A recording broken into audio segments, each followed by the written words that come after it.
እግዚአብሔር ይስጥልኝ። ክቡር አባታችን፣ የደብራችን አስተዳዳሪ፣ አገልጋዮች፣ የእግዚአብሔር ቤተሰቦች፣ ምዕመናን እንዴት ዋላችሁ? እንዴት ከረማችሁ? እንዴት ዋላችሁ? በድጋሚ ሐዘኑንም ደስታውንም ረሃቡንም ጥጋቡንም ትርፉንም ኪሳራውንም የሚቋቋምና የሚያመሰግን የሚያርፍ ህሊናና ልቡና የሰጠን የአባቶቻችን አምላክ ልዑለ ባሕርይ እግዚአብሔር ክብርና ምስጋና ይግባው። የሰው ልጅ ከሐዘንና ከደስታ የቱን ነው መቋቋም የሚችለው?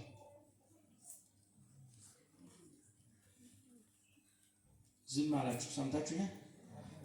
ከሐዘንና ከደስታ ይቅርና ከረሃብና ከጥጋብ የቱን ነው መቋቋም የሚችለው? ምናልሽ ጥጋብ የሚቋቋሙ ነው የማይቋቋሙ? የሰውን በጣም የጎዳው ከረሃብና ከጥጋብ ምንድን ነው? ዓለምን አደጋ ላይ የጣሉ ረሃብተኞች፣ ጥጋበኞች። አቤት! የጦርነት ቀስቃሾች ረሃብተኞች፣ ጥጋበኞች። አቤት! ስለዚህ ከረሃብ ይልቅ ማን ይጎዳል? ከሐዘን ይልቅ ደስታ ይጎዳል። ካልታወቀበት ሐዋርያው ቅዱስ ጳውሎስ ሁለት አይነት ሐዘኖች አሉ ብሏል። ዓለማዊ ሐዘን አለ፣ መንፈሳዊ ሐዘን አለ። ጥቅም ቀረብ ብሎ የሚያዝን አለ፣ ፈጣሪን አሳዘንኩት ብሎ የሚያዝን አለ። የሚያለቅስ አለ በየምክንያቱ። ሁለት አይነት ለቅሶዎች አሉ። ኃጢአቱን አስቦ በደሉን አስቦ ፈጣሪን አስቦ የሚያለቅስ እንባው የነፍሱን ገላ የሚያጥብለት ርኩሰቱን በቅድስና ኃጢአቱን በጽድቅ የሚተካለት አለ። እንዲሁ ደግሞ ዝም ብሎ በየምክንያቱ የሚነፈርቅ የሚያለቅስ እንባውን ሶፍትና ማህረብ ጠጥቶት የሚቀር አስፋልትና ሸዋ ጠጥቶት የሚቀር አለ። ስለዚህ በመጽሐፍ የሚያዝኑ የሚያለቅሱ ምንድናቸው? ብፁዓን ናቸው መጽናናትን ያገኛሉና። የሚራቡ ብፁዓን ናቸው ይጠግባሉና ይላል በሉቃስ ላይ አጻፋውን ይጽፋል። የሚራቡ ብፁዓን ናቸው ይጠግባሉና። በሰማይ በምድር የተራቡ በሰማይ ይጠግባሉ፣ በምድር ያዘኑ በሰማይ ይደሰታሉ፣ በምድር የጠገቡ በሰማይ ይራባሉ፣ በምድር የተራቡ በሰማይ ይጠግባሉ። የተገላቢጦች ነው ማለት ነው። እና ዛሬ ትናንትና ማታ ጀምሮ የደረሰብን ዱብዳ በእውነቱ መርገም ናዳ ነው የወረደብን። መርገም አይደለም ናዳ ነው። ሐዘኑ ከባድ ነው፣ ግን የበረከት ሞት ነው፣ የጸጋ ሞት ነው፣ የሕይወት ሞት ነው። እህቶቻችን ወንድሞቻችን ጭፈራ ቤት አልሞቱም፣ ጠጥተው ሲደባደቡ አልሞቱም፣ የሰው አጥር ለመሰርሰር ሲሄዱ አልሞቱም፣ በሰው ሕይወት ላይ ለመፍረድ ሲሄዱ አልሞቱም። ጻድቁን አግኝተው እግዚአብሔርን አግኝተው እንደው በተዘዋዋሪ መንገድ ልንመጣ ነው ይቀበሉ ጻድቁ ማለት ያለ ሪፖርት አድርገው መምጣታቸውን ሞቱ ብለን ነው የምናምነው። እና ነፍሳቸውን ይማር። በእውነት እኔ በግሌ ደንግጫለሁ፣ ሁላችሁም ደንግጣችኋል። ግን ድንጋጤውን መቋቋም ሐዘኑን መቋቋም ያስፈልጋል። የጨለማ ቀን አልፎ ብርሃን ቀን ይመጣል። የድቅድቅ ጨለማ ነው ዛሬ፣ ነገ ግን ብርሃን ይፈነጥቃል። ልጆቻቸው የሞቱባቸው፣ አባቶቻቸው የሞቱባቸው፣ ባሎቻቸው የሞቱባቸው በጣም ብዙ የተወሳሰበ ነውና ወደፊት እንግዲህ ቅድም ቤተክርስቲያን ተክለ ሃይማኖት ተናግሬያለሁ።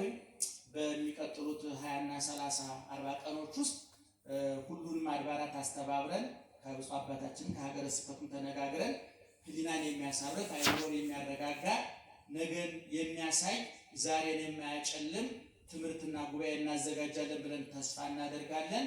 እናንተም በጸሎት አስቡን። እግዚአብሔር ከእኛ ጋር ይሁን።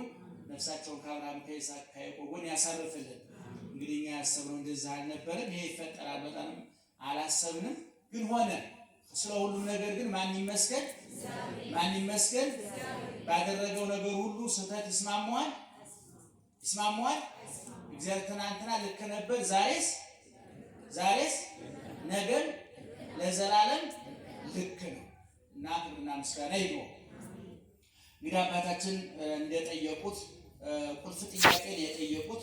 የአጠቃላይ ትምህርቶቻችንን ቁልፍ ነው የጠየቁን። ብሉይን ብንተረጉም ብናመሰጥር፣ ሐዲሱን ብናብራራ ብንተረጉም፣ ገድሉን ድርሳኑን ብናነብ፣ መድኃኔዓለምን ብናከብር፣ እመቤታችንን ብናከብር፣ ጻድቃን ሰማዕታትን ብናከብር፣ ጽላት ብንቀርጽ፣ ቤተክርስቲያን ብናንስ፣ ገድል ድርሳን ተአምር ብናነብ ብንተረጉም፣ ገዳማትን ብንሳለም፣ ንስሐ አባት ብንይዝ፣ ንስሐ ብንገባ፣ ብንቆርብ፣ አጠቃላይ ይሄ ሁሉ ጉዞ መቋጫው ማሰሪያው መደምደሚያው አስኳሉ እርሾውና መሰረቱ መዳን ለመዳን የሁላችንም ጥረት። ስለዚህ በኦርቶዶክሳዊ ተዋሕዶ ቤተክርስቲያን መዳን ምንድነው ነው ጥያቄውና ይህንን እግዚአብሔር የገለጠንን ቤተክርስቲያን የነገረችንን መጽሐፍ ቅዱስ ያለውን ተንተርሰን እናብራራላችኋለን። ጆሮአችሁን ይክፈት፣ አንደበታችን ይፍታ።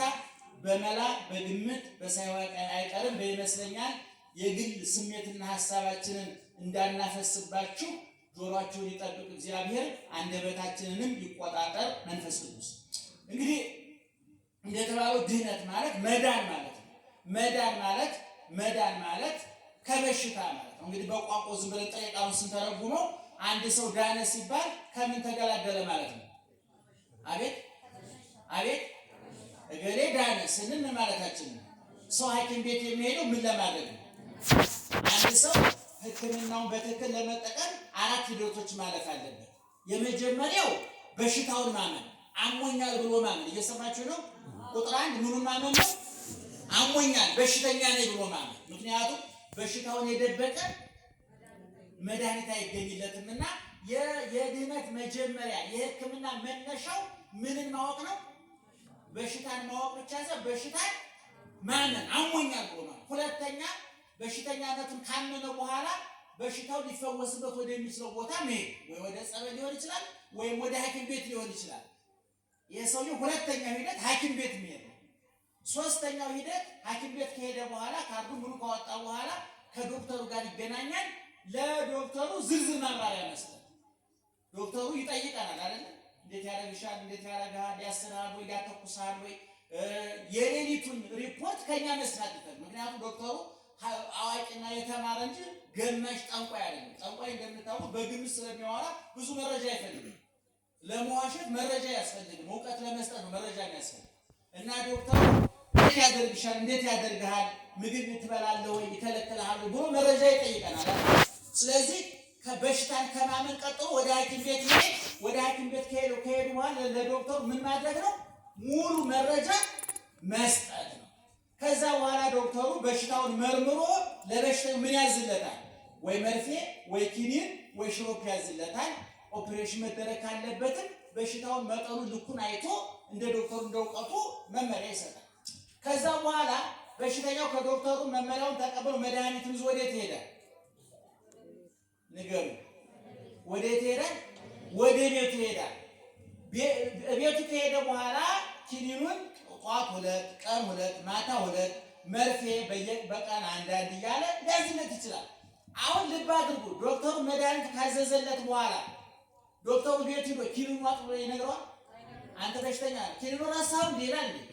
ለምሳሌ አንድ በሽተኛ ለ7 ቀን ዋጥ የተባለውን ኪኒን እኔ እንደ ቆሎ ኪኒን ስቅም አሉንም ብሎ ጠራርጎ ሽንት ቤት ቢጨምረው ዶክተሩ ያየዋል? አያየው። ያ ሰው የኪኒኑ ከጨረስ መርፌውን ከጨረስ በኋላ መልሰን ወደ ሐኪም ቤት እንመጣለን። ለምን ነው የምንመጣው? ለቼክአፕ ነው የምንመጣው። አሁን ለቼክአፕ ስንመጣ 3 አይነት ነገር ሊገጥመን ይችላል። መድኃኒቱ 100%